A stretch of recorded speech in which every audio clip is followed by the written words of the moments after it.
CPM ও তৃণমূলের মনোনয়ন জমাকে ঘিরে উত্তপ্ত তমলুক। তৃণমূল কর্মী ও সিপিএম কর্মীদের মধ্যে স্লোগান পাল্টা স্লোগান।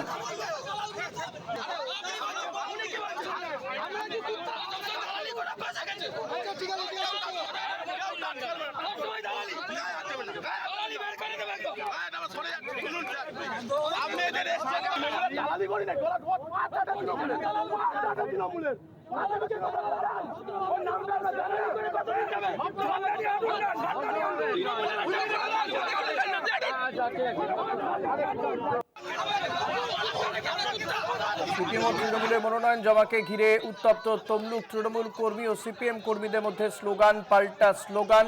চোর স্লোগান ঘিরে বচসা দুপক্ষের মধ্যে। সিপিএম কর্মীরা পুলিশের সঙ্গেও বচসায় জড়িয়ে পড়ে, যে ছবি আমরা দেখাচ্ছি। সিপিএম কর্মীরা পুলিশের সঙ্গে বচসায় জড়িয়ে পড়ে। তমলুকে সিপিএম তৃণমূলের মনোনয়নকে ঘিরে বচসা, স্লোগান পাল্টা স্লোগানে উত্তপ্ত হয়ে ওঠে পরিস্থিতি। পুলিশের সঙ্গে বচসায় জড়িয়ে পড়ে সিপিএম কর্মী সমর্থকরা। তমলুকে এই ছবি দেখা গিয়েছে। বারবারই দেখা যাচ্ছে যে এই মনোনয়নপত্র জমা দেওয়াকে কেন্দ্র করে কখনো তৃণমূল বিজেপি, কখনো তৃণমূল কংগ্রেস, তো কখনো আবার তৃণমূল সিপিএম এর কর্মী সমর্থকদের মধ্যে বাকবিতণ্ডা, বচসা, ধস্তাধস্তির মতন ঘটনা ঘটছে। পুলিশের সঙ্গে বচসায় জড়িয়ে পড়ে সিপিএম কর্মী সমর্থকরা। সিপিএম ও তৃণমূলের মনোনয়ন জমাকে ঘিরে উত্তপ্ত হয়ে ওঠে পরিস্থিতি। তমলুকে এই ঘটনা ঘটে। তৃণমূল কর্মী সিপিএম কর্মীদের মধ্যে স্লোগান পাল্টা স্লোগান। সৌম্যজিৎ রয়েছে আমার সঙ্গে। সৌম্যজিৎ, ঠিক কি পরিস্থিতি হয়, কি নিয়ে এই সমস্যা?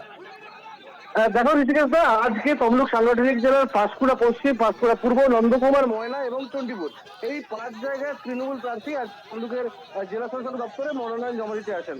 এবং ঠিক সেই সময় সিপিআইএম প্রার্থী ইব্রাহিম আলী, তিনিও কার্যত একই সময় নমিনেশন ফর্ম জমা দিতে আসেন। এবং দেখা যায় যে এই দুই দলের সমর্থকরা যখনই একসাথে হন, তখনই তৃণমূল কর্মীরা হঠাৎই চোর স্লোগান দিতে থাকেন সিপিআইএম কর্মী সমর্থকদের দিকে। পাল্টা সিপিআইএম কর্মী সমর্থকরা তারাও চোর স্লোগান দিতে থাকেন। আর মুহূর্তে কিন্তু এই স্লোগান এবং পাল্টা স্লোগান ঘিরে ঘিরে অগ্নিকর্ম পরিস্থিতির সৃষ্টি হয়। উত্তেজিত দুই পক্ষকে রীতিমতো থামাতে ঘটনাস্থলে র্যাব পৌঁছয়। পরে সিপিআইএম কর্মীরা পুলিশের সাথে ফের বচসায় জড়িয়ে পড়ে। এই ঘটনা ঘিরে কার্যত তমলুকের জেলা শাসক দপ্তর ইতিমধ্যেই উত্তপ্ত হয়ে রয়েছে। ঋষিদা, শেষমেশ প্রার্থীরা কি মনোনয়নপত্র জমা দিতে পেরেছেন? দেখো ইতিমধ্যে কিন্তু প্রার্থীরা তারা ভেতরে রয়েছেন, তারা মনোনয়ন জমা দিচ্ছেন, কিন্তু বাইরে যে পরিস্থিতি তা সামলাতে কিন্তু এখন অব্দি পুলিশ এবং র্যাব তৎপর রয়েছে।